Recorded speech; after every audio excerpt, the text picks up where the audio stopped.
it's cool talking to you because we've both done things in the email space. Like I did Y Combinator back in Right. 2011 with this app task force, and Paul Graham had this huge kick about how everybody's going to work from their inbox. Everybody already Right. is working for their inbox, and if you could Right. just build something interesting on top of the inbox, like that's your Trojan horse to get hundreds of millions of users. And it didn't Right. really work out that way for me. I ended up pivoting away from task force and working on other things. But I think you started Streak when in 2012.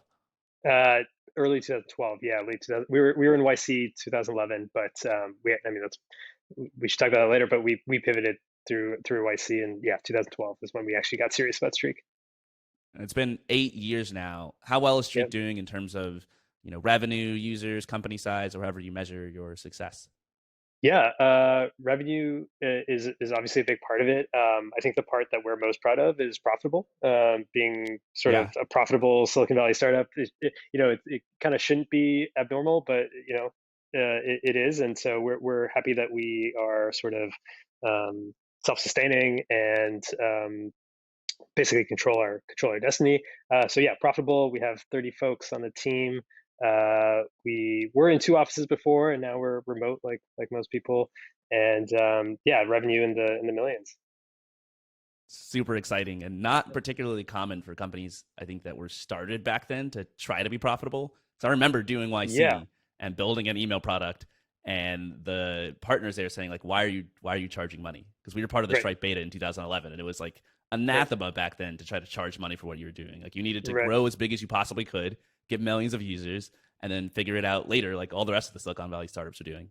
right. I mean, we tried that as well, actually, and it wasn't that we were profitable from day one. We didn't charge from day one either.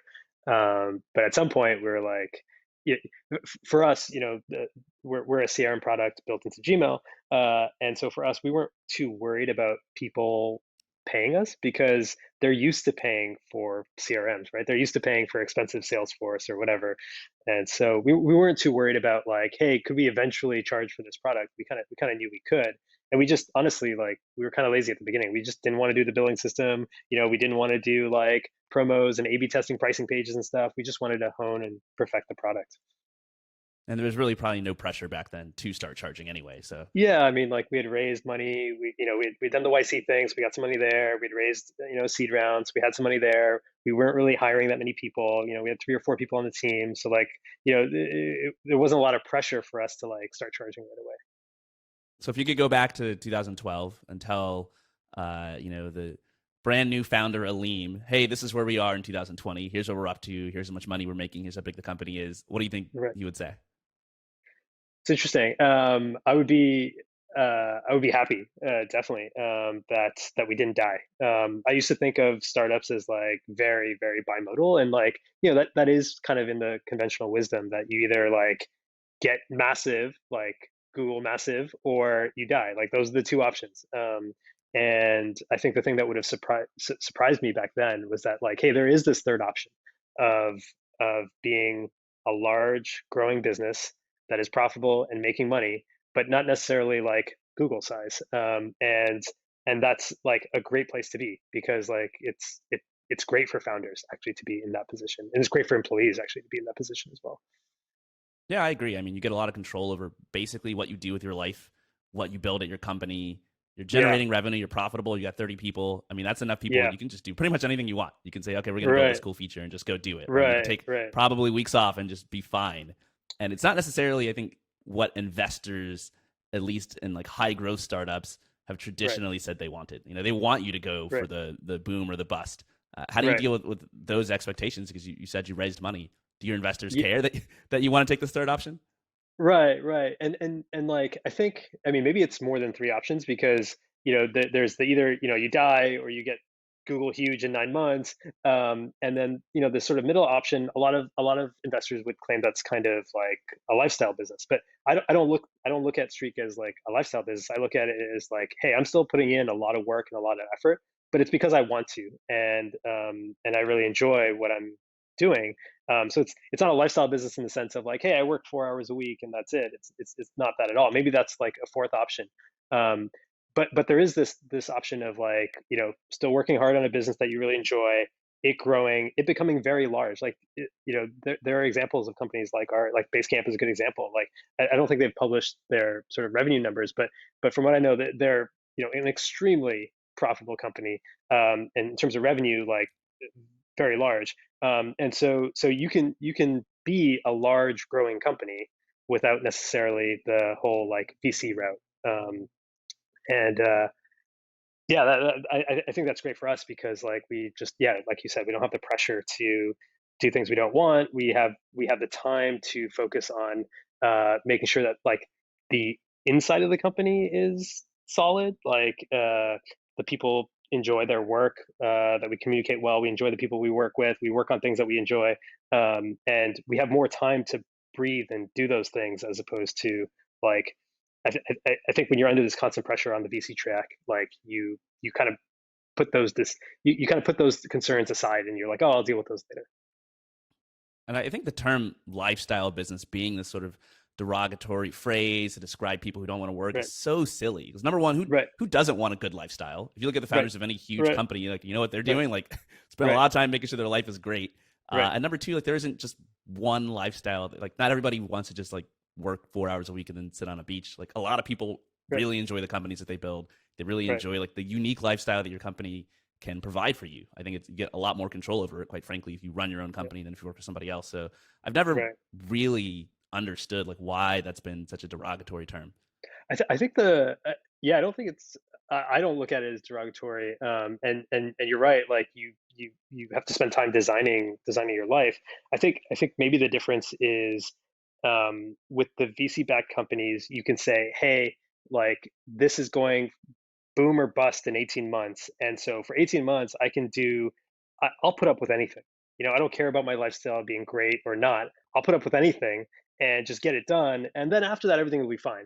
Right. And so, and that's great if it works out like that, because, there is a Right. finite time, and there's nothing, there's a lot, it's kind of like these two camps where, the lifestyle people are saying, hey, this VC track people are doing the wrong thing. And the VC track people are looking at the lifestyle people and they're saying like, hey, you're doing the wrong thing.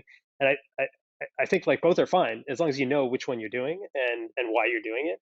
And so if you're on that 18-month thing and you're like, hey, I want to have an answer in 18 months, Right. whether this is huge or not, great, do the VC track thing and like go for it. If instead you want to, design your life starting from now, you do it a little bit differently. Um, and sort of an open question for me that I've been struggling with is actually we started in that path. We started in the whole like, hey, we want to do the 18-month thing or whatever. And that's obviously changed sort of since then. But I think we got really lucky because we got the opportunity to raise some money, so we didn't feel the pressure at the beginning. We had a chance of going big in 18 months, and not that we're not going to go big in a longer time horizon, but we had a chance to go big, and that that didn't happen. And the alternative wasn't zero for us. The alternative, instead, what happened was we failed according to the VC model, but the alternative was we created this large profitable business instead. Like that was the failure mode, was large profitable business. um, and and so It's a I pretty think soft that's an landing. yeah, and large profitable and growing software business. And so like I think that's an option for, I think it's with SaaS, it opens that option as like there basically needs to be a new model for, hey, like yes, you can raise money and attempt to go, to the billion outcome in 18 months, but if it doesn't work out, here's this other option.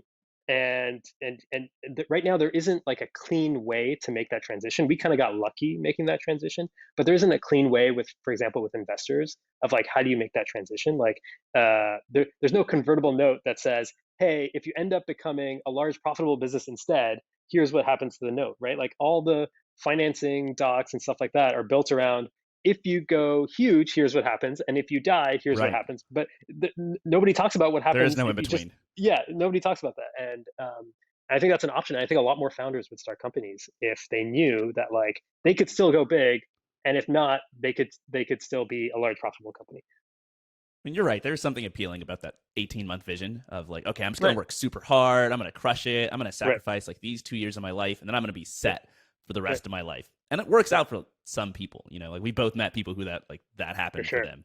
But for sure. I tried that also in my 20s, and a lot of people say they don't have any regrets. I regret trying it. I 100%, if I Really? could go back in time and do it differently, I would have worked more reasonable hours. Well, I think Right. there's this idea that you can will like $1 billion company into existence just by Mm, working super hard. But often mm, I think like if you hit on something where like the market's right and your product's right, like it's kind of right. dragging that work out of you. Like you're just running, Right. trying to keep up.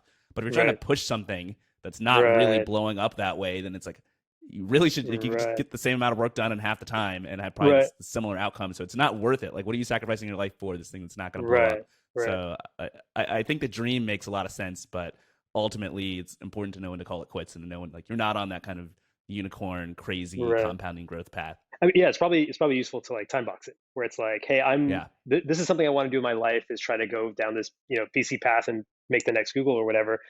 And there's a huge amount of risk associated with it, and so therefore I'm willing to commit sort of this amount of my, like, this number of years in my 20s is reasonable to invest in that. It's not reasonable to invest all of them. It's not maybe reasonable, and have no outcome. But yeah, as long as you sort of time box it, and that's kind of what I mean with the investment thing too, right? Like there's no way to, like, right now, if you try to raise money from an investor right now and said, hey, my plan is to become $1 billion company, but in 18 months, if that doesn't work out, I'm just going to become a large profitable business. If you like said that in any pitch meeting, you would not get funded, right? But it is, I think, a really useful heuristic for founders, is to, like, hey, like, I'm going to invest this amount of effort, this amount of time in doing this high risk activity, and when that high risk activity doesn't work, my if it works, great, I'll keep going, and if it doesn't work, then here's what I'm going to do next. That's a really useful Mm. heuristic for founders, but you, like, right now it's too taboo to say that, right? Like, Yeah. you couldn't say that in an investor meeting. So I want to go back in time to like the beginning of Yeah. Streak and find out what you were thinking back then, because now you've got like all these very wizened takes where you've been through the trenches, you've Right. seen the possibilities. At the beginning, if you were anything like I was, like you had no idea what you were doing, Oh yeah. and it was a huge black box mystery in terms of what could happen. Mhm. How did you first come to start working on Streak? How did you come up with the idea?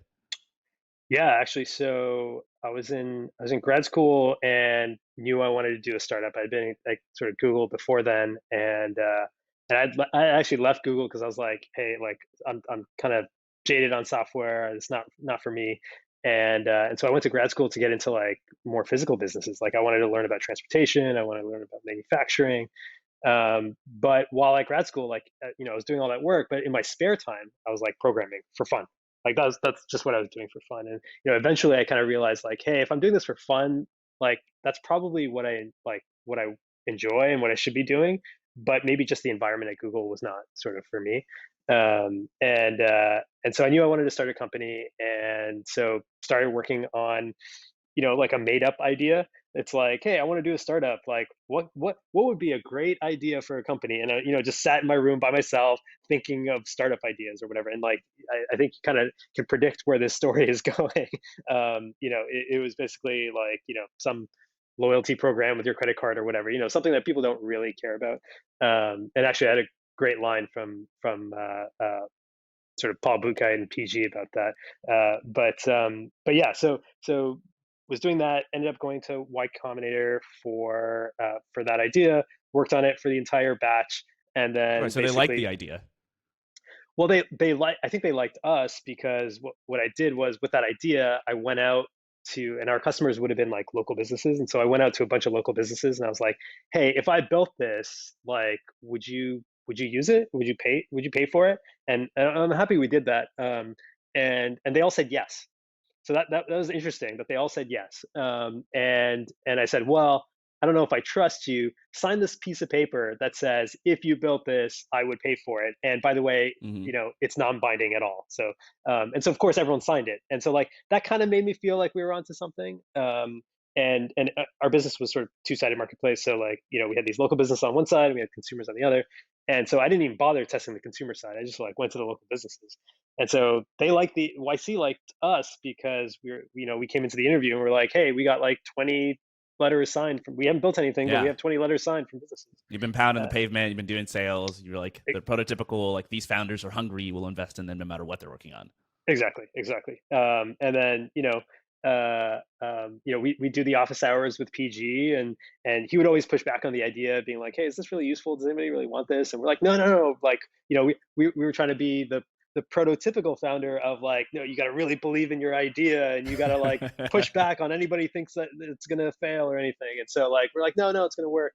And then 2 weeks before demo day, we go to PG and we're basically like, hey, like, our metrics aren't good. Like, how do we do demo day and show this to investors when our metrics aren't that great? And he's basically like, forget demo day. I'm just trying to understand how long it's going to take you guys to realize that this is a bad idea and you should not be working on this. Like, he and I'm so grateful he was so direct, because like, and he was right. Like, there's no use in like, putting lipstick on the pig for demo day, right? And so we pivoted 2 weeks before demo day. And then Crazy. he had basically great, PJ had great advice for how to pick sort of next idea. And the main thing was like, hey, what would you yourself have used in these last 2 months that you've been working on your business? Like, what would you have used? And initially our ideas were all like related to the thing that we were pivoting away from. And he's like, hey, your old crappy idea is done. Don't try to like salvage anything from that, right? Like, don't try to repurpose something you built for this new thing. No, just like get rid of it. It's gone. You're starting from scratch. And yeah, and then the streak was sort of born from that. I can talk a little bit about how that was too, or how we came up with Let's that zoom in idea. on this like solving your own problems thing, where you're trying Yeah, to come up with an idea, because I love the approach that you took. Often I tell people the best way to come up with an idea is to start a company that does anything, literally anything. And right, then when you're working on that, you're going to realize that there's all these tools that you would pay for, that you would use, that you need, that are missing, right, and then go like right, start one of those companies. right. Yeah, I think there was probably like, 10 or 15 things we built internally that have now gone on to become like $100 million businesses or more. Like, and it's because like we needed them, and so we kind of built them. And had we not been working on, like, had Streak not been going well, we would have definitely picked on one of those ideas and made that our company. So definitely agree with that advice. Like, just work on something and you'll find the something to work on. How did you choose Streak over these other ideas that had promise and that could have been big companies? Like, why was that the Right. one that stood out to you as promising? Yeah, so for us, man, we're just so lucky, I think. But for us, and I know that's not useful advice to say we were lucky, but I think it is important to recognize some of these, um, some events that happened. But so for us, like, we were selling to these local businesses and we were pounding the pavement. Like, we would literally walk down like streets in San Francisco and like knock on every local business's door and just be like, hey, we want to sell you this thing. Hey, we want to sell you this thing. And like, it was me and my co-founder, and we'd come back to, our office/apartment at the end of the day, and it'd be like, okay, like, how did your deals go? How did my deals go? And eventually we're like, hey, this is kind of like what a CRM is for, right? Like, we had vaguely heard this term CRM. And so we tried Salesforce, and it was like awful for like two people trying to like run a small business. Like, Salesforce is not the product for you. And so we were just shocked that that was kind of the state of the art, and like everyone used it. And so instead we just did a shared Google spreadsheet. And we really liked it because we got to define the schema. Like, you get to define what each row means, you get to define what each column means. It's like you define the product that you want to build. But the only problem is, after we pound the pavement, we would, email these small businesses, and we'd be doing all our sales over email. And then we're like copying shit back and forth between email and spreadsheets. And then it gets out of sync, and then you don't trust the spreadsheet anymore. And then each of us just relied on our inbox. And so it was a complete mess. So basically the idea came from that. But the part that we got lucky with was, when we shared that idea with PG. It was, we basically said, hey, we think there's something here for the sales use case, but like integrated into email. We think there's something there. And he's like, oh, let me show you this other email that I sent all the other YC founders. So he had sent an email to a bunch of YC founders saying like, hey, what do you need most as a company? Like, what would you use most as a company, as like a product that you would use most? And people started, replying to him and describing all these products. But 30% of them were like, I need help doing X inside my inbox. And these are all founders. So it was like, I need help doing hiring in my inbox. I need help doing sales in my inbox. I need help doing fundraising. Like, it was all these founder use cases, and they were doing them all over email, and they just needed some product to help them with that. And so that kind of solidified the idea for us, is that, hey, like, yes, we were thinking of it as a sales CRM use case in email, but really this is like every business process goes through email. Yeah. So like, let's build that thing. It just feels like it was meant to be, where you're already kind of solving this issue with your inbox and all this sales stuff, and then Right. everyone in Y Combinator is like, "Hey, we really need help in our inbox." And it's like, wow, Exactly. if this And isn't a so, sign, I don't know what is. right. And again, super lucky. All those people that responded yes, like PG forwarded that email to us, and we just like you. Those were our initial customers. Like we just reached out to them. We're like, hey, this is we're building exactly this. So like here it is. And so that's how we got our initial few customers too. It's one of the like most touted benefits of going through Y Combinator is that you have this giant batch of companies who all are trying to get ahead. They Yeah. all need to pay for products, and like Right. they can be your first users, they can be your first customers. And I think Right. people who are building outside of that, like if you're trying to bootstrap a company today, it's Right. super underrated to just make friends with other founders, Right. to Right. go to networking events. I mean, now it's all online, but there's a ton of webinars and like online Right. meetups and accountability groups and stuff like that, where you can just like be Right. friends with people, and those people Yeah. are trying to start stuff and they have money, like they will pay you, they could be your first customers. And it's much Yeah. easier to do that than it is for like your first contact with customers to be like attempting to launch on Product Hunt. No one's ever heard of Right. you, and no one's going to support Right. you or And upvote no you. one Like, you just cares. have no Yeah. idea who you are. Yeah, no one Right. cares. Yeah. I wonder if that's interesting actually. I wonder if it's like there's something to being part of some community that helps breed startups, like either like a university community where like your first users are your like classmates, or something like YC where your first users are your batchmates, or like you happen to live in Silicon Valley and like all your friends that you hang out with are also Yeah. techies and so they become your first users. Like I wonder if there's Or something you're about like part of like the PayPal mafia or something. Like you're part of a yeah. startup and everyone there starts companies. Yeah, exactly. Like, I wonder if that's like a hidden advantage for some of these why these communities produce so many startups is because and it's not just YC. It's like maybe it could be almost any community that you can leverage to being your first set of users. I think it's super useful. I think it's Yeah. we're just social creatures. We Right. look for inspiration among like our tribes and the people around us. And if like you're in a tribe of people who aren't really that motivated and they're not starting anything and they're not really Right. working hard at anything, they don't feel like you're gonna feel less motivated. You're gonna feel kind of dumb about what you're doing. Whereas if you're like going through Y Combinator, which is Right. literally the polar opposite end of the spectrum, Right. then it's like you're Right. gonna suddenly feel like a crazy amount of energy to do a bunch of stuff you probably would never do. I mean, you're literally a Totally. computer programmer walking around the Right. streets of San Francisco, knocking on doors. How Right. many Right. software developers like anywhere Right. on else on earth are really doing that? And I also feel Right. bad for restaurants and storefronts in SF because God, how many Yeah. how How many many phone things have they calls and been like pitched? Yeah. How many so things have I they been pitched? Yeah. I'm in Seattle. I lived in SF Yeah. for 10 years. But you walk into any restaurant in SF and they've got like 15 different gadgets on the counter from Right. Right. Right. startups Right. who pitch them some random stuff. Right. Right. Right. Yeah. I think like yeah, definitely being around people that yeah, actually I think you're exactly right. Being around people that are like maybe just one step ahead of you, but still your peer group is probably the best motivation because you kind of like look at your peers and you're like, oh man, like I want to be like that and they're doing really well and I need to catch up to them. And at YC there's definitely like, they don't really tout this, but there is definitely some social pressure, right? Like every Tuesday you get A together lot. with all the batchmates and what's everyone talking about? They're talking about like the shit they got done in the last week. And you're like, okay, I don't want to go to another dinner and not have anything to say. I'm getting shit done this week to make sure that I have something to say on Tuesday. Like, yeah, there's definitely, and it's not like it's not like the YC itself puts that pressure on you, but like they set up the environment where for sure, like Exactly. you want to talk about progress. Yeah, that's exactly it. And Yeah. whatever environment you're in, like that's what you're going to care about. If you were, part of like the rich housewives of LA, you're going to be looking at like lots of plastic surgery and who can live the most fabulous life, and like that's going to seem the most meaningful. And if you're going to these Right. YC dinners every Tuesday and it's like whose company is growing the fastest, like you don't want to Right. be embarrassed and be at the bottom of the list. So I Right. think that Right. trying to figure out this good social group for yourself is extremely important. But I think also, I think I got lucky with that. Like, yeah, yeah. I'm not trying to like name drop or anything, but like when I said grad school earlier, I went to Harvard Business School as my grad school because I wanted to try these different businesses. And as an engineer going into a business school, you're kind of like you're kind of suspicious, right? You're like suspicious of this set of people. They're all going to be like finance people or consulting people, and like they're just there to party and they're not really learning anything or whatever. And so I was like highly suspicious going in.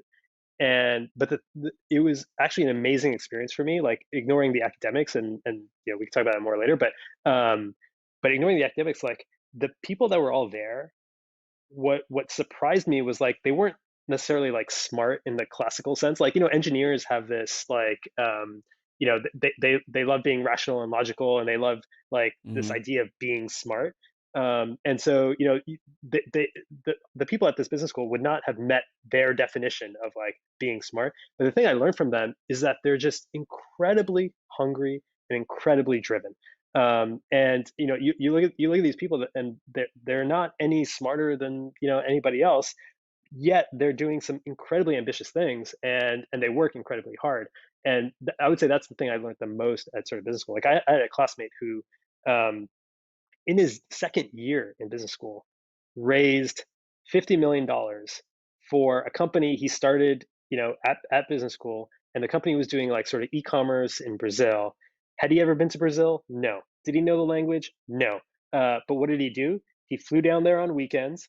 He set up a warehouse. He like hired a bunch of people, and he raised money. He bought a good domain name, and he parlayed that into more and more success. He did that in like the last 12 months of his time at business school. He Crazy. ended up, raising $50 million for this company that like no, I don't think your typical engineer would think of doing that, right? Would think that that's possible, or think that they could do it, or you know, and so just seeing that really like kind of transformed my thinking of it.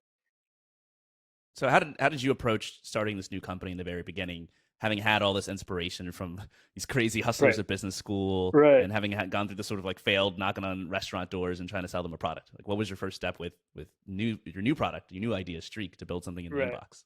Well, we knew we had to talk to users. Like that was, I think, a failure mode that we had in the first company. Like, so the first company was like loyalty points via credit card. And so like you spend on your credit card and you get points automatically. You don't have to scan anything or any BS like that.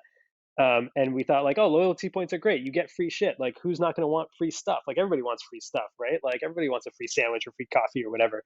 And so all we have to do is like sell the businesses, and then we're good. And so we sold the businesses, but like it turns out like the consumers didn't actually want it, right? Like if you ask a consumer and you're like, hey, like, do you want a free coffee? They're like, yeah, sure. But like, do they want it enough to tell their friends about it? Do they want it enough to No. like put up with the bugs in your app? Do they want it enough to like even download your app and connect their bank account? Like, no, they don't. And so we didn't want to make that mistake again with the second product. And so yeah, we got our initial users through YC, and we would just basically like talk to them. We'd build something, show it to them, talk to them, build something else, like just take their feedback and just build it. And that helped us a ton.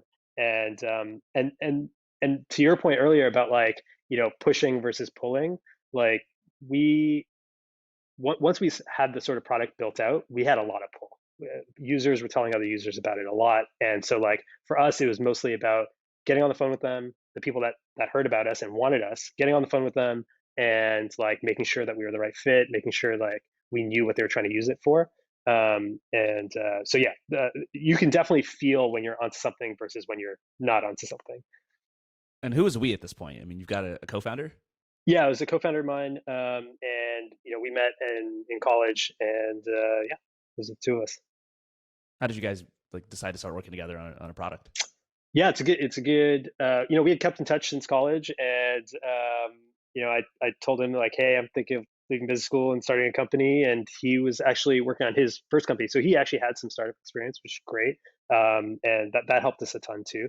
And he was actually just exiting that company, and so the timing was just like super fortuitous. Like, yeah, I kind of hate saying that we were lucky, because it's not useful advice for people, but I think maybe the thing to take away there is just like kind of keep in touch with your friends, and talk about what you're working on, and talk about your interests, and talk about your goals. It's kind of the recurring theme here. Like, it's not just about what you do as an individual, but it's about hesitant to use the word networking, but like the environment you place yourself in, the people you keep in contact with, that has a huge effect For sure. on your ability to succeed early on. Yeah, and I think that goes back to our earlier discussion of like the 18-month company versus the like decade company. If you're building an 18-month company, you have to be like you don't have time for any of that, and so or you don't have time to build relationships over a long term, and so like you're just hoping that you're hyped enough to like attract all the people that can help you. versus like, for us, for example, our head of engineering, I met in our YC batch, and it took me 5 years to like he was a friend for 5 years before he became our head of engineering, right? Like, so you could say like, oh, it took me 5 years to recruit him, and it's like, yeah, like if you're building one of these long-term companies, and you have to know that you want to build a long-term company, but like the things that you do now are going to be helpful 5, 10 years from now, So when did like you get those to the relationships.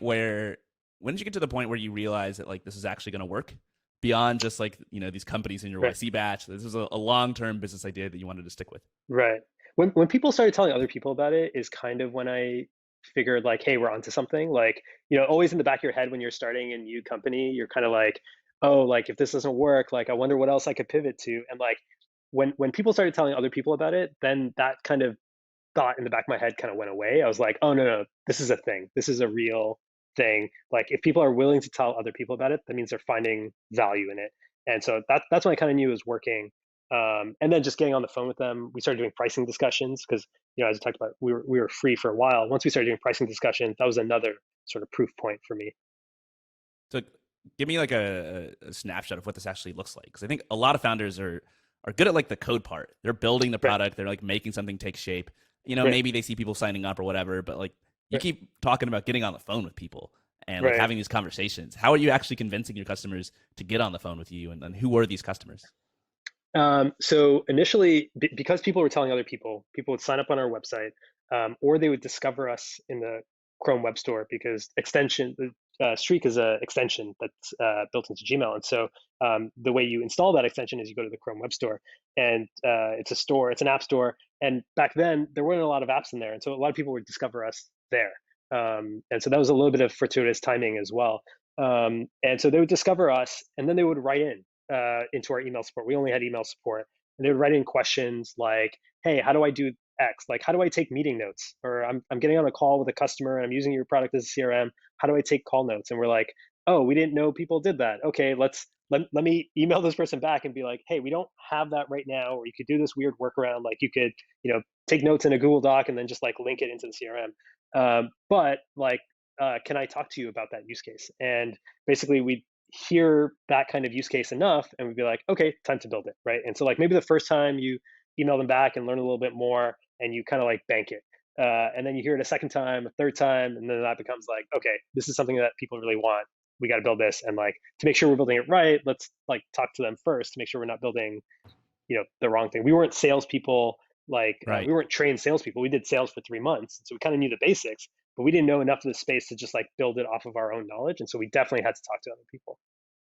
And it's so strange to enter an industry where you're not like the expert. You didn't work at Salesforce. You don't know No. what people who use CRMs really need, and so you're kind of just winging it. But on the flip side, you're solving your own problem, so you kind of know what like you need, and that'll Right. get you a little bit of the way there. Right. Contrary to popular belief, it's not going to get you all the way there. There aren't Right. 100 million people who are exactly like you, and it turns out Right. if you want to grow, you've got to actually listen to this feedback and figure out what other people want. Right. Um, this word Yeah. of So, mouth so thing is also pretty interesting, where you have people telling people about your product. I've been reading a lot about word of mouth recently, and I think the common wisdom is uh, to get word of mouth growth, what you do is you have to build something that's 10 times better than what everybody else has. It's got to be yeah. so much better that when people use it, they don't just continue using it happily, but they Right. continue using it and telling everybody else how great it Right. is. Right. And that's where word of mouth growth comes from. Based on someone who's actually been in this position and people were spreading your product through word of mouth. How true is that? And are there other factors that contribute to people sharing what you're doing? I think it's definitely true for us because like we were. I think there's a caveat to it. Like, we were 10x better in one area. In a bunch of other areas, we were actually 10x worse. Like, we were really bad at most things, but in this one specific area, our Gmail integration and how deeply we integrated with the UI of Gmail and the backend of Gmail, that experience was kind of sublime. For some, for it's kind of more common now, but back then it was kind of like kind of a revelation to see that, like, oh, the place that I'm doing all my work, my email, is also the place where I'm tracking all my work. And that part of it was definitely 10x better. And so when people emailed us, they're like, "Hey, like, we love the product. We're totally sold on the Gmail thing, but like you can't even take notes. You can't even, you can't make, date columns. You can't, I can't record a dollar amount, and you have no support for currencies. Like, how am I supposed to use you as a CRM? And we're like, a lot of those things we still haven't done to this day, because like it's more important to be the 10x better. And Yeah. the way I think about it is like that's the first phase of product development, is like that 10x better phase. Then the next phase is like getting all the rest of the stuff to just like meet a minimum bar. And so we spent a long time, like CRM is kind of a product where there's just so many things. There's like so many features that people expect. And I think email clients are kind of like this as well. That like there's like building an email client is so hard because there's just like so many features that people just like depend on. Like, oh, I need to mute threads. I need to have email signatures. I need to have, like all these things, multiple inboxes, split panes. And so like to even build an email client with your one unique insight, you have to build like all these other features just to get people to use it. And so we spent a lot of time after building that 10x feature just getting decent at like all the other stuff. At what point did you decide that you don't want to try to be $1 billion company, and that actually just charging people money for this 10x better Right, product is a right. much better path?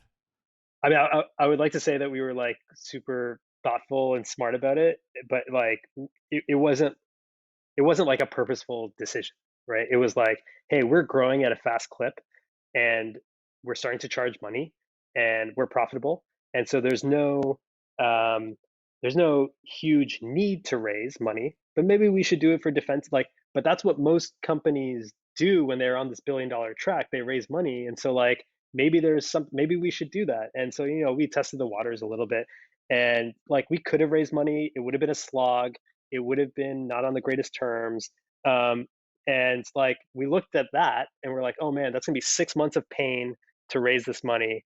And for money that actually we can't even, what would we even do with? It would sit in our bank account because we're not money constrained right now. Like there's nothing that we want to do where we're like, oh, we don't have enough money to do that. So, and we have no pressure. We're not like going to die because we're profitable. So like, why are we going to go through this pain of raising all this money and get like not great terms? Like, what's the reason? And so we basically just kept pushing it off. We're like, hey, is now the right time? Nope, we're profitable. We still have money and we can do whatever we want with the money we have. Okay, so maybe in 6 months we'll try again. And like we kept pushing that decision forward and forward and forward. And like it basically never came to a point where we needed to raise. And so I'd like to say it was like some master plan, but it definitely wasn't. Was there a moment where you just accepted, you know what, this is never going to happen?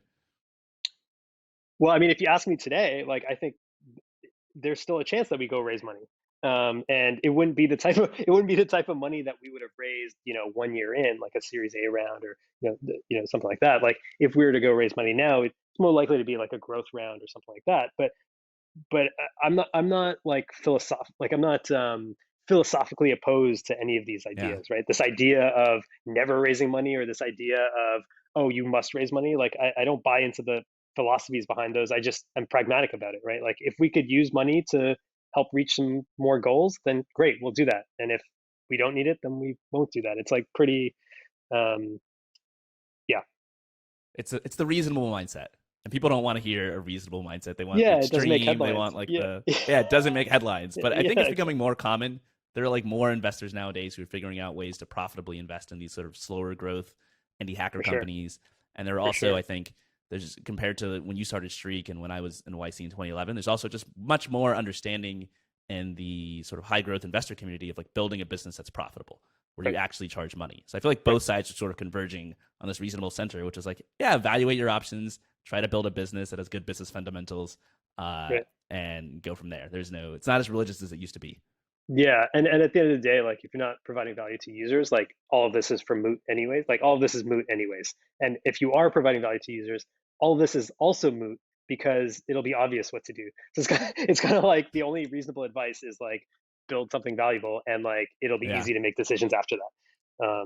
And by the way, like some of these companies that like slower but growing profitable businesses become juggernauts, right? Like after many years, like they compound, right? Like Atlassian, like what, they didn't raise a dollar for the first like 10 years or something, right? And then they raised, Sequoia money and then IPO'd or whatever. And so like I don't think I don't think it's ever the case that doors are closed to you just because you've taken an approach in the past. yeah. I had Jason Cohen on the podcast, who's sort of like a bootstrapping hero, and he Mm, bootstrapped 3 or 4 companies to over $1 million in revenue. And then his last one, it was doing the same thing, same trajectory. And he's like, you know what? I'm just going to go for the gold. He hired a CEO. He raised a ton of money, and now he's doing something Nice. like $200 or $300 in revenue. It's crazy. Amazing. But Amazing. yeah, I mean, you can take any path you want. You can bootstrap Right. and then fundraise. You could fundraise and then never raise again, and just sort Right. of live off your Right. profits. Right. You can start different companies and do different paths. What's Right. striking to me about your particular story is that you almost followed like what today is like the bootstrapper playbook. You pick an Yeah. idea where Yeah. there's like a proven sort of track record of like companies are making money in this space, and it's kind Right. of boring. It's kind of straightforward. It's CRMs, they already exist, but like you're not trying to enter some sort of winner take all social networking market or something Nope. like that. You're just trying to like create a business, and Right. then in order to compete with everybody, instead of like targeting their customers, you niche down and you pick a really specific use case, which in your situation was the email Founders. inbox. Right. Exactly. Email inbox founders. And so ultimately, like, yeah, as you said, you're 10 times better in this very narrow scope, and you're Right. 10 times worse in every other scope, but it doesn't matter Right. to you because you're a fledgling company. Like, you don't care if you're only Right. making, a few dollars, you're just getting started. Right. Do you Right. remember like your very first sale, the very first time anyone actually paid you for Streak? Yeah, it's kind of crazy. So we weren't charging for the longest time, and we kind of decided like, hey, we should probably start charging money just because like, at some point we we need to have income, and like let's make sure. And actually, it was more being afraid of like our previous experience with the previous company where like actually people didn't really want it, and so we were worried that like, hey, it's free now and people are using it because it's free. But if it was paid, people would never use it, and so like we want to Mm, just double check that. And but again, we didn't want to build a billing system or pricing page or anything like that. We were lazy, and so we just like called one of our biggest customers, which was Uber at the time. Had like I think like 50 users using us or something, and wow. uh, and we were basically like, hey, it's kind of time to pay. Like we kind of need. And we figured like this would be the easiest sale because they had tons of money. This would be the easiest and tons of usage of the product. So we're like, hey, it's kind of time to pay. And I remember the guy on the phone was basically like, "We're not paying you already. Like we don't already pay for this product." And I'm like, "No, it's free." And he's like, "I can't believe we're depending on your product, which is not paid. We're not paying you any money. I don't know what kind of support we're getting. I don't know if you're going to be around in 6 months, but we use your product for like a critical part of our business. I can't believe we're not paying you." And and so that was the easiest sale ever because they like really wanted to pay. And so he's like, "How much is it?" And I just made up a number. I said $10 a user a month, and he's like, "Okay, done. Hang up." Like that was it. And so that was the first sale. And so the next call, I sort of did the same thing, and they said, "What is the price?" And I said, "Oh, it's $20 a user a month." And they're like, "Okay, done, hang up." And I basically just kept doing these phone calls and kept raising the price by $10 until somebody said, that seems a little like." As soon as I got a little bit of Yeah. pushback, I was like, "Okay, that's the right price." Um, yeah, I did the same thing with yeah, indie hackers when I had sponsorships back when I first launched the site. I had a list yeah, of basically, okay, these are my dream sponsors. These are people who've right, interacted with indie hackers before. I'm gonna go right, through one at a time and just like email them and call them and just like say a price. right, But I yeah, went backwards. So like my dream like sponsor was actually Stripe, right, and they were at the very bottom right, of my list. So I was like, okay, I want to talk to them last after I right, perfected everything. But you went right. after like the juggernaut immediately. Like your first customer was Uber. I just wanted somebody that was like gonna say yes, and we could see their usage internally, and so like we knew that they were depending on the product, and so like I just wanted to get to a yes, and I think that like a lot of startups is like kind of just building momentum, and like it felt good to have that first sale, that second sale, and it kind of just like built up some Yeah. momentum, and then even later if we got some pushback on the pricing, like that didn't feel bad because we sort of built up this momentum. Yeah, you locked in those yeses. I should have Yeah, done yeah, it that way because I got a lot of no's at first. It's pretty yeah. I mean discouraging. It's that's like, no, no, no, we can't afford it. right. Nope, sorry. Right. And that's how fundraising went for us too. We got like a ton of no's. And then we got like one yes, and that built the momentum. And then we actually could do a real round. It was like, yeah, it's all momentum based. Yeah. So at this point, you're charging for your product. You've Yeah. got some money in the bank. You've got Uber using you, and you know Yeah. you're actually building something that people care about, which I think is worth actually diving into for a second because you mentioned earlier with like your sort of loyalty program thing you're working on. Uh, People told you they would pay for it, but they didn't care that much. It wasn't like if your thing goes down, people are going to be in tears on the street because their life Right. is ruined. Like no one really cared. It's kind of like this unessential thing. Whereas what you're doing with Streak was very mission critical. Uber's using it. they're concerned that if your company goes out of business, they're going to be screwed because like so much of their data is in what you're doing. Right. And I think a lot of founders have trouble with this when they're first trying to figure out what to work on. Like, well, I don't have a big team. I'm real Mhm. small. Like, can I Mhm. build something important and mission critical? Like, no, I don't trust myself to be able to do that. I'm too small. I Right. can't compete. So I've got to go Right. build some like, meaningless thing that's like super cheap and no one really cares about it. Right. Um, you actually went obviously the opposite route. So what would you say to founders who are, trying to consider whether or not to do something that's super valuable or super like cheap and easy when they first get started? Oh man, based on our experience, and again, this is only our experience, but like when we had something free, it was harder to sell than when we had something that was paid for. Like the free thing, like we would actually it was better than free. We would give you free stuff. We would give you coffees and sandwiches, and we'd give you free stuff, and we couldn't get people to pay attention. And it's because like that's not the thing that's on their mind every day. They don't think like in the morning. They don't wake up and go, how am I going to get my free coffee today? Like I really got to think, be thoughtful about the tools I use to get my free coffee. It's like no, they don't give a shit. Uh, but but for us, when like a sales manager wakes up, they are thinking about, hey, my sales team, like I need to know if they're doing well. Like we're paying them a lot of money. We need to organize our deals. I want to look at all of my teams deals and see what's going on with them. Like it's a really important thing for them because they're thinking Mm, about it all the time. Like when they're in the shower in the morning, what are they worried about? They're worried about their job, and they're worried about what's the critical piece of their job. A sales manager is like, am I going to hit my quarter this? Am I going to hit my quota this quarter? And like that's the thing they think about in the morning. So giving them something that like takes away that pain or takes away that worry is like so much easier because it's on their mind. It's like at the forefront of their mind. So I think maybe the generalizable advice is like find the type of person who has some like know what this persona has at the forefront of their mind, what's their biggest yeah. pain, and then like make something that makes them feel less stressed. Like do that, and there'll be some pull. Now obviously that's easier said than done. The hard part is like knowing the persona, knowing what makes them stressed, knowing their problems, knowing their motivations and their incentives and that kind of stuff. And so um, again, I guess that goes back to talking to people. But if you know that that's where you need to be focusing your time, I think that makes it much easier. Because if you're just kind of like spinning wheels, you don't know what to focus on. Uh, it turns out there's a million things you could focus on. You could just start Right, building random features and do that. You try to, right, cut your prices and make it cheaper, and you right. don't know why you're not getting more Th- sales. But if There, you're there kind of is always mental, that there is always that temptation to just like start building something. And like as an engineer, like I totally feel that even today, right? Where I'm like, same.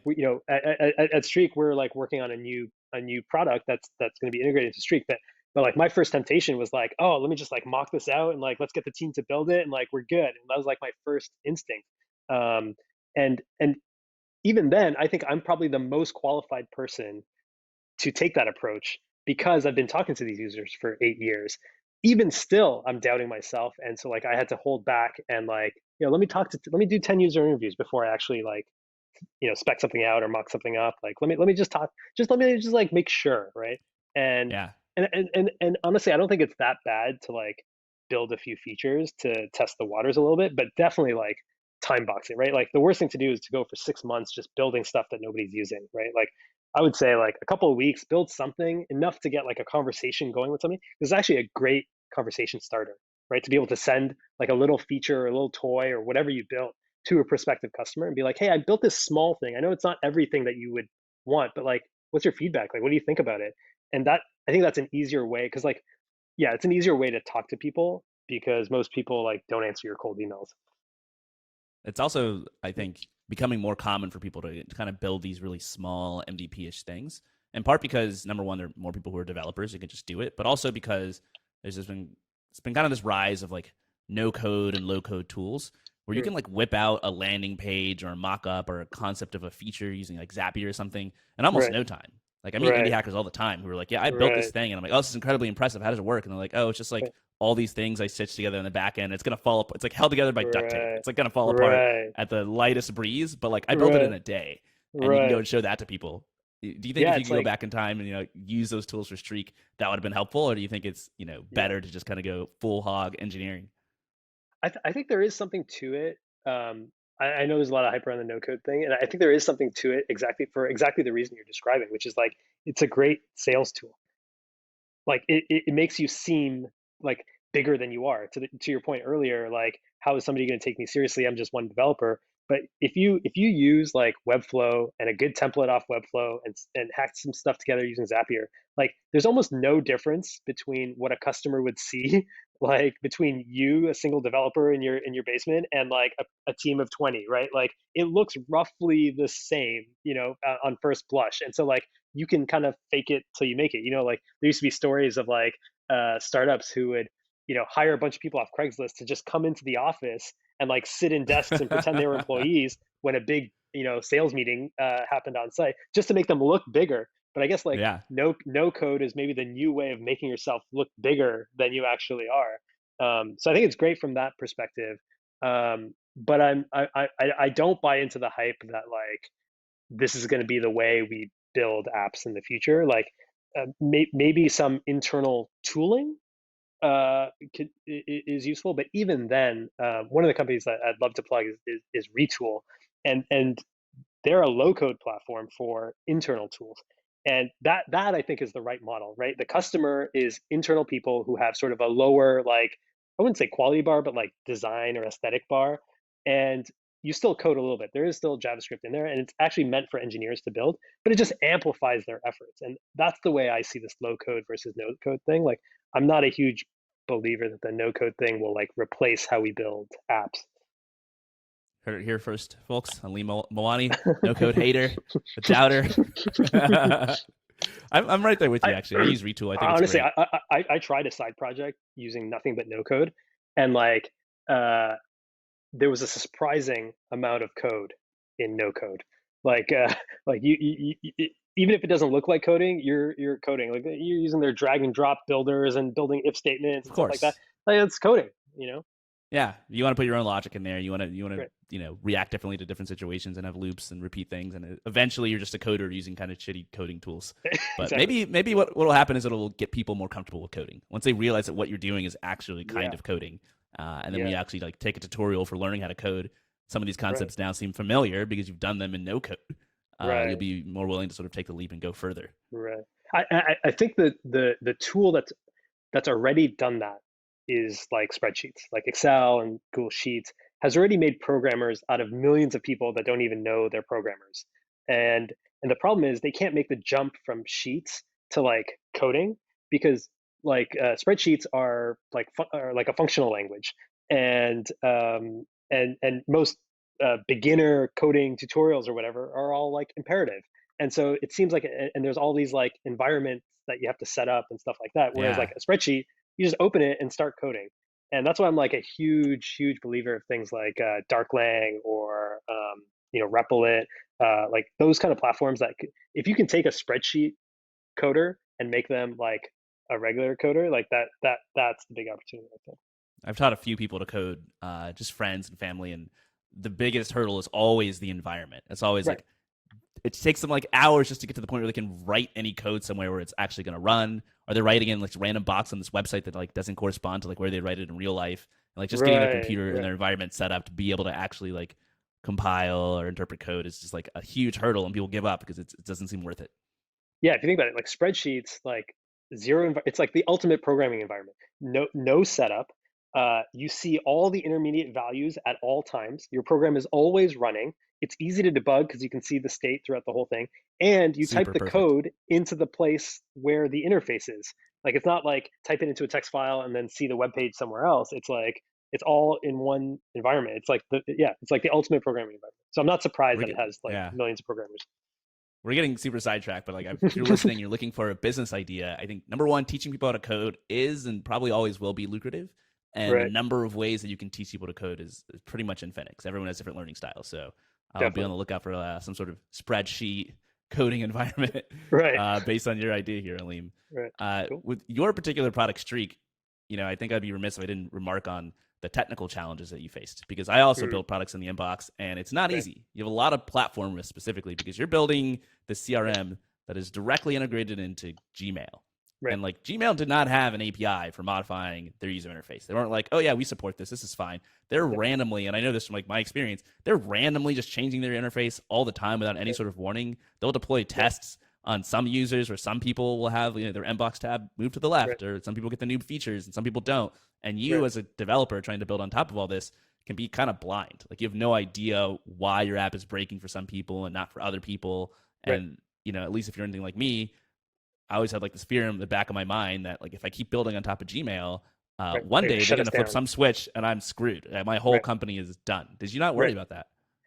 Yeah. I mean, that was like, it was also the 10x feature that made users want us, but it was also the biggest risk in our company. And we got that same sort of pushback from investors. We got it from potential employees. We got it from just like customers, like even customers, because our customers were actually technically savvy. They were always worried that like Streak wouldn't exist in 6 months or whatever. So actually, that's one area where we did actually, and the no code thing would not have helped us here at all. We did have to invest a lot of technical effort to prove that model out and prove that like we could be resilient to Gmail changes. So not only did we want to show that like, hey, we can build a complete app inside of Gmail, we also wanted to show that irregardless of how Gmail changes their implementation, we're still okay.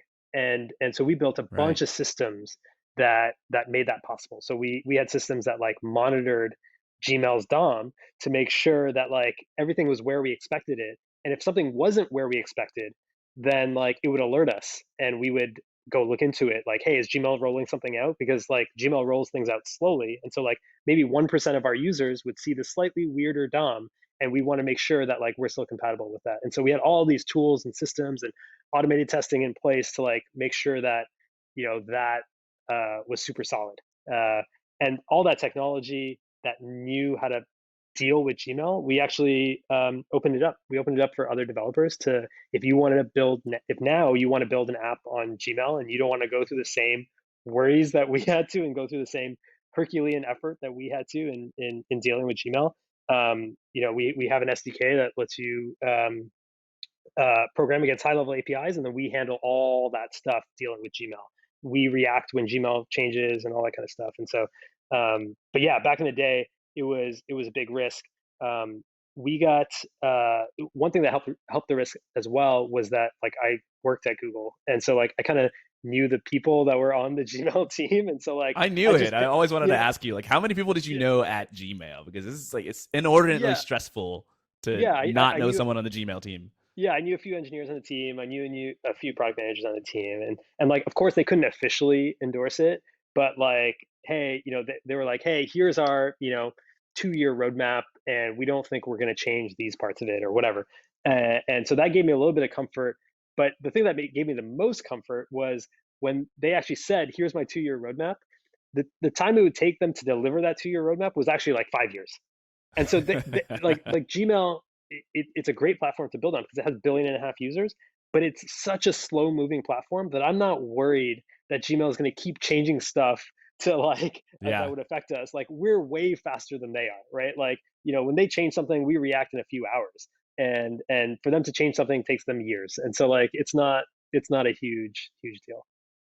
A lot of people today starting startups are dealing with this issue of platform risk. Maybe Hmm. not, code based platform risk, but more like distribution based. If I start my blog on Medium or Substack, am I going Hmm. to be locked into that? If I start on YouTube, like, am I at, basically the whims of YouTube? How do you think about, de-risking that? Or did you just 100% go, we're all in on Gmail. If we're dead, we're Right. dead, but we don't care Right. about the risk? So what's interesting is that like yes, our product lived in Gmail, but our distribution didn't come from Gmail. Our distribution came from the Chrome Web Store, and so that was the only place you could find us before was in the Chrome Web Store, and it was great because not a lot of competition, like I said, and we were getting tons of installs from there. But that distribution channel was like an arbitrage, like a lot of traffic for not a lot of people knowing about it. But these arbitrages, they disappear. And so like, over time, we went from having 90% of our traffic come from the Chrome Web Store to 10% of our traffic coming from the Chrome Web Store. And so I think for other founders, like take advantage of these weird distribution opportunities, but make sure that like you could like your product is agnostic of where the distribution comes from, right? Like you could switch to another distribution channel, but it's still useful to build on Medium or Substack or whatever when there are these weird arbitrages, but eventually you got to build your own. Like now, people like 90% of our traffic comes direct. Like we don't do marketing, outbound Mm. marketing or anything. It comes direct because we've built a user base that knows about us, that likes us, and tells their friends about us. And so now we have it in our control. But there was a time when like if the Chrome Web Store turned us off, we would have been dead. Like that was it. And so like I think So it's when you're important. looking at those numbers falling, what are you thinking? Like, how do you model that process in your head of like, oh shit, this distribution channel might not work forever, and Right. you're not quite sure which ones to explore. Well, we knew, like we the writing was on the wall, right? Like when Chrome first launched, or the Chrome Web Store first launched, anytime you were in the Chrome browser and you pressed the new tab page, there was a giant link for the Chrome Web Store, and you had 300 million people using Chrome. So like obviously there's gonna be a ton of traffic to that thing, and you go to the Chrome Web Store and there's like 20 apps and they're all shit.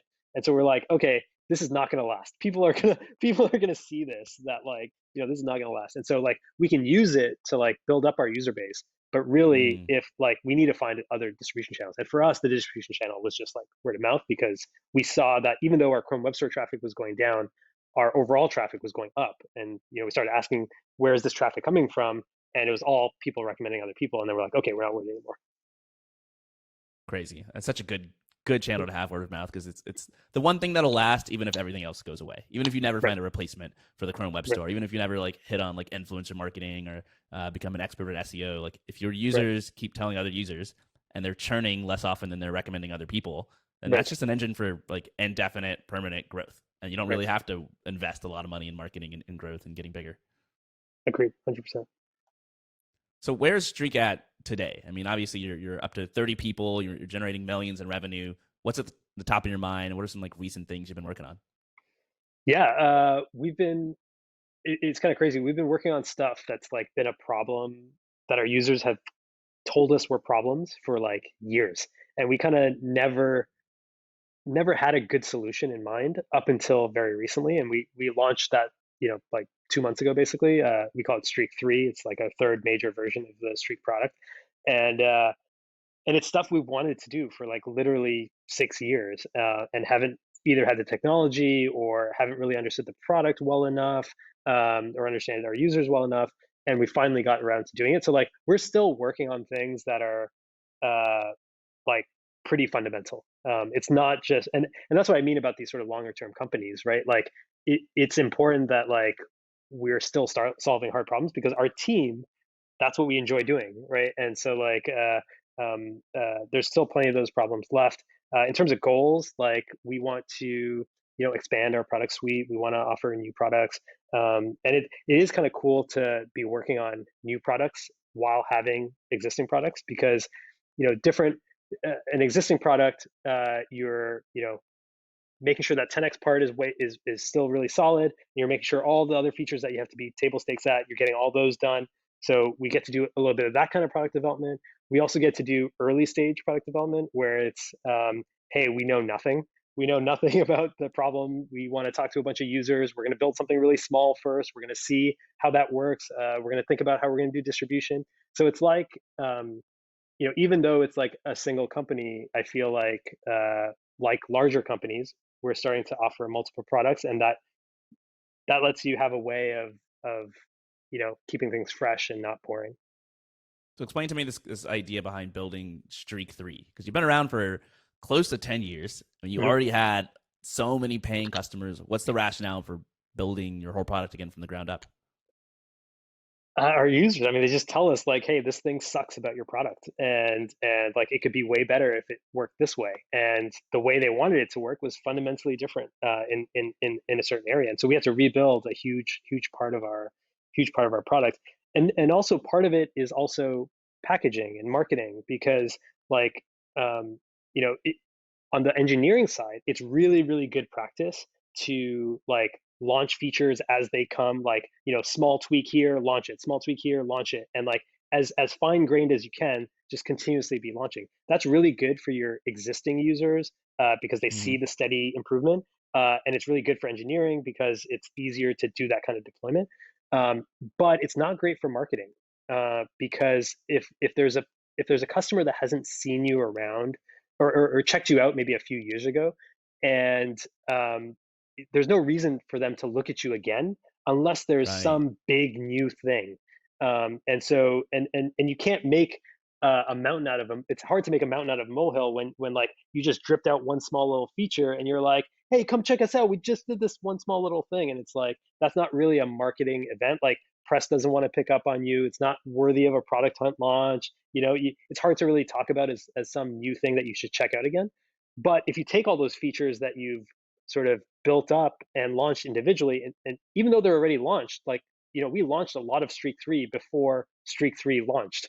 And you take all those features, you bundle them all together, and you say, okay, this is Streak 3. Now I'm going to tell the world about Streak 3. It's this bundle of things, and I'm going to market it. I'm going to tell people why it's new, why it's different, why it's a different product than what they may have tried in the past. Emailing a bunch of our old users and saying, hey, we have a package of things now that is fundamentally better. So yeah, that was another reason we wanted to make a big launch. Yeah, it's like the best of both worlds. Sort of drip out features, but then package them together in a huge launch, so people don't Yeah, realize that you just drift them out the whole time. And some yeah, companies do the exact opposite. Like Google drives me crazy, where they'll just abandon a product for all intents and purposes. You see, like nothing like I use Google Play Music for whatever reason right, instead of Spotify, and right. it's like they just didn't improve or update this product for like seemingly Years, years. And it turns right, out that behind the scenes, they're building this entirely new thing called right, YouTube Music. But as a right, user, I'm just like pissed because I'm like, well, what's right, happening here? You don't care right, about it. You've abandoned it completely. Like, why am I going to right, keep placing faith in you when you're not even working on your own thing? You know, God knows how many engineers you can't spare a few to like fix these obvious bugs. And it's like, oh no, right, no, no, we've got this big packaged thing coming. Don't worry, right, it's called YouTube Music. But it's like by that time I've already left. So if right, you can like sort of right, drip them out and then make this announcement that no one has right, to know is really just a bunch of stuff you released like a year ago, I right. feel like that's like the win-win. Yeah, and I think it's a good tactic for startups because like I think users want to know that this product that they're using from this tiny company is like going to be around. And so like when they get a steady set of emails, like existing users, like we try to email our existing users at least once every 2 weeks with something new that happened, right? Like, hey, we just launched this thing. Hey, we just fixed these bugs. Hey, we just did this. And like that again makes you seem bigger than you are because it like gives users confidence that like you're going to be around and that you're investing in this thing and like they made a good decision. Like, hey, maybe the product you're using right now doesn't do all the things that you want it to do. Oh, but I know that Streak team, they just like crank on features. So maybe it's coming soon. I'll stick around. Like it helps retention, it helps so many things. Like if you just like uh, advertise to your existing users the drip, but new users, you do the package. So you've come this far. Obviously, you've done a lot of things right to get here, and there's been some luck involved. And there's a lot of I think very common startup advice, and I want to get your opinion on having actually lived through it. Some of it's older, some of it's newer. One of the older I think takes is that market trumps everything. I think it was Mark Andreessen who first started saying this maybe 10 years ago. Like, hey, I'll take the market over the team any day. If you get a great team, you give them a crappy market, like they're going to be dead in a few years. You take a mediocre team, you put them in a great growing market, like the first people in the Chrome web store when no one else is Right, there and Google's pushing it hard, right. they're going to crush it. Which one do you think is has been, I guess, the best for you at Streak? Um, it's hard to know because it's hard to know what the counterfactual is, but um, I I think the market definitely is. I think the market basically sets the cap for you, right? It sets the upper limit on how big the company can be, right? And so like you can have a great founder and a great team working on a market that is capped at 10 million bucks, and they'll execute the hell out of that and get to maybe 90% of the market. And then you have the same team, same great team on a market that is maybe $100 million market. They'll get to 90 million, and like they'll always get there. They'll always get where they're gonna go in terms of percentage of the market. Uh, and so I think for founders deciding on what market to go after, it's like it doesn't have to be the $1 billion market. Like you can, like we've shown that you can be very profitable and grow very well in like a $10 million market, and you just have to set your expectations that like I'm going to execute well. I'm going to make a $5 million a year business. Great, I'm happy. That's what I want. I'm happy with that. Or no, no, no. I want the $100 million business, and I want there to be more competition, and I'm happy to go against that competition or whatever, and execute there. I think it's just about. I think both can be successful. It's kind of a non-answer, but both can be successful depending on like what you want. Like you don't have to go after the big market. You just have to do well in whatever you're going after. And nowadays, because everything's global, like every market's big enough to have a great life. Like if you're successful in software now, it almost doesn't matter the size of the market because every market's big enough for you to have a great life. How important do you think it is to be early to the market and be one of the first players doing the particular thing that you're doing? Um, I don't think it's that important. Like if another CRM came along that was in Gmail, I think they would do great. And there's because there's just the markets are just so big now. Like the market for all these, there can be multiple players, and you can just carve your niche infinitely narrow to do so well in that niche. Yeah, Gmail's like what 20-30% of like the email market, Yeah, billion hundreds and of a half millions of users. users, billion Yeah. and a half users, nuts. And Mhm. like Streak certainly doesn't have a billion and a half users. So No, a lot of space there. right. Nor would we want it. Yeah. What do you think about this sort of new mantra of building an audience before you start a business? Back in the day, everyone just kind of just leapt in and created stuff. Nowadays, a Right. lot of people, even developers, are saying, "I'm not going to code anything. I'm going Yeah. to write, or I'm going to teach, or I'm going to build up a Twitter following, or build up an email list. And then once I have an audience of people, I'm going to then figure out what I'm going to launch." Yeah, I think it's great that there's another new distribution channel that exists that didn't exist before. It's it's always been hard to like get attention, right? Like that's never going to change. It's never going to change that you need to occupy some percentage of a person's attention for them to care about you.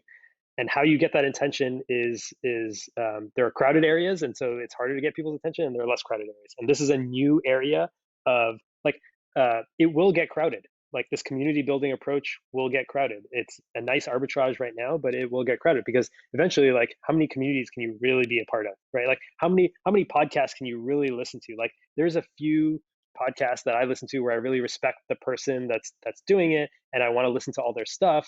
Um, but how many could I possibly listen to? Maybe like five of them, maybe 10. But like, it's going to get crowded eventually. Where like now you're just going to fight for attention in community building, just like you were fighting for attention in distributing your product. It's going to end up being the same thing. And so I think like while there's an opportunity right now that there's an arbitrage opportunity, definitely take it. But know that it may disappear. I actually like the way that things are headed, where things are getting crowded, because Yeah. I mean it's unfortunate if you're trying to build like $1 billion unicorn, right? If it's Mhm. going to turn out where there's a million little distributed communities or distributed newsletters, and there isn't like one winner who takes the entire market. Well, yeah, that Right. really puts a cap on your ambitions if you want to capture the whole market. But there are Right. actually like a ton of markets like this that have worked for Right. ages. In fact, Right. pretty much the entirety of mankind since before the internet, where there wasn't Right. just one player who just dominated the space. Like if you wanted to start a school, you're never like, my school has to teach every student on earth. Otherwise, otherwise my school's a failure. Like, no, it's cool if your school has like Right. a few thousand students and there's like a Right. million other schools. And I think the Right. same is true for Right. starting like one of these more audience, focused aggregators, like a newsletter or a Yeah. podcast or a community. Like Yeah. maybe you only have 1,000 people or 100 people, Yeah. and like that's good enough for you to make a living on. And if you can do Yeah. that, that's great. Right. And if it gets super crowded and you don't get to a Right. million people, like that's fine. Right. Like you can take whatever you have and parlay that into like some winner take all market, Right. or you can just be happy running like your business the way it is. I think that's true, but I wonder how hard is it to build one of these communities? Like, we're basically saying build a community, like a niche community of people that really enjoy your writing, and then figure out what product they want, and then build that thing. And that makes sense, but isn't that just shifting the problem from build something users want to write something users want, and then Yes, build something users want? Like, it it's seems just as exactly hard. what it's doing. It's it's hard. It's equally as hard in terms of like the challenge that's posed to you. I think the actual execution of it is slightly easier just Mm, because your feedback loops for writing and talking are just like insanely tight. Like you can write a blog right, post in a day. In fact, I just interviewed right. Alex Wilhelm, who works at TechCrunch, and when I interviewed him, he'd written 7 articles in the past 24 hours. And like that guy just has an Right, insane feedback loop where he's like, "Oh, this is really catching right. on. Oh, I wrote about NoCode. Like everyone really loves this." I Whereas if you're see. coding something, you could talk to users, et cetera, and it takes a while. So I think Right, you're completely right. Like we've just shifted the burden, and you still have right, to go through the exact same process, but right. it's a little bit of a faster process to go through. I Luckily, see. So okay, so maybe that's a faster way to find your users than building a product as a way to find your users. Cool. I think so. But anyway, obviously, the route that you took has worked out spectacularly well for you, and I think it's Yeah, most and by the software way, engineers' like dream. yeah, yeah, and I don't know if what we did would have worked today. And conversely, like what works today wasn't available back then. So yeah. Well, what would you say is like the biggest lesson that you've learned from what you've done that an early stage or aspiring founder could really take away? uh, it kind of goes back to what we talked about at the beginning, but like I think it's important to understand that like uh, if you're trying to build a big company, it's going to take a long time, no matter what route you take. If you do the VC back route or you do the like growing profitably route and like become huge that way, like both routes take a long time, and so you kind of really have to it's kind of like advice that's been hammered home, but you kind of have to figure out like are you going to enjoy doing this thing for many years. That sounds like an impossibly high bar, but it's not as bad as people think, because you have to remember that as your role as a founder, you get to change what you work on, right? Like at the beginning, I built our backend, I built our iOS app. Then I started doing a lot of design. Now I do more management and more product development. And so like you get to change what you work on. But the great thing is you get to decide what you're working on. And so it's a little bit easier than, oh, you're building a tool for, lawn care professionals. You don't have to love and want to live and breathe lawn care professionals for the next decade. That's not the idea. It's that you have to enjoy the day-to-day work that you could be doing. And maybe at the beginning that's engineering, later it might be sales, later it might be design or whatever. And you just have to remember in the back of your mind that like you have to keep yourself go. It's a marathon. You have to keep yourself going for a long time. And so like use all the tricks you can to make stuff interesting for you. It's the best part of being a founder. You have the Yeah. freedom to keep things interesting and to change that whenever you want to. Right. Aleem, Right. thanks the time for coming on the Indie Hackers podcast and sharing your story and your Thank you for knowledge. having me. Anytime. Can you let Yeah. listeners know where they can go to find out more about what you're up to with Streak? Yeah, just streak.com, STREAK. And for the founders listening, like we built it for ourselves for the founder use case. And so founders have to do a lot of stuff like sales, hiring, fundraising. It's the perfect tool to do all that stuff in your email. It's super underrated to get a ton of leverage from a tool that could just make you move so much faster, especially if you're like an early stage founder and you're trying not to waste a bunch of time. Right. So Or sign highly up for a bunch recommend of Streak. things. Yeah, exactly. All right, Aleem, Cool. thanks again. All right. Thank you so much.